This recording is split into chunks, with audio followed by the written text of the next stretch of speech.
When conducting their point-in-time count, the Interagency Council of Homelessness found that nearly 10,000 people were experiencing homelessness across the DMV area this past January.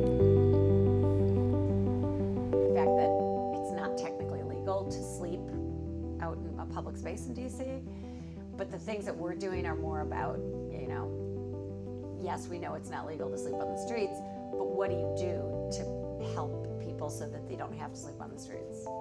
Congress passed the Homeless Emergency Assistance and Rapid Transition to Housing Act in 2009. This act directed the U.S. Interagency Council on Homelessness to prepare a report on the criminalization of homelessness and constructive alternatives.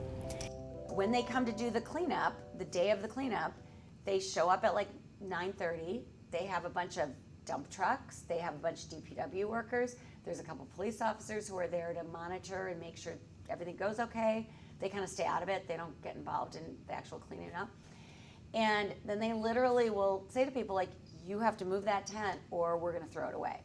And so some people who are really on top of things will have moved their tent already. And the bizarre cat and mouse part of it is that all they do is they move their tent like a block away. And as long as the tent is not within sight of one of these signs that they put up, these street signs that say we're doing a cleanup on this date, the city is like fine with it. They want to kind of cater to businesses, and bids are business improvement districts. They're made up of a bunch of businesses in the geographic area.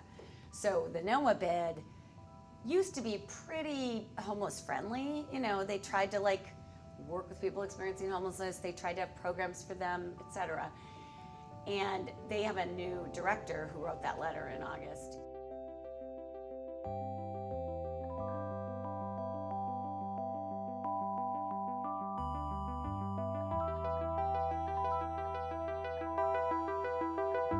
And I would say that their approach now is much more punitive.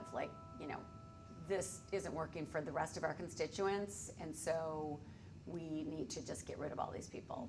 But without trying to come up with solutions, you can't just say to a group, there's probably 50 or more tents over there right now, just in that little area of NOMA.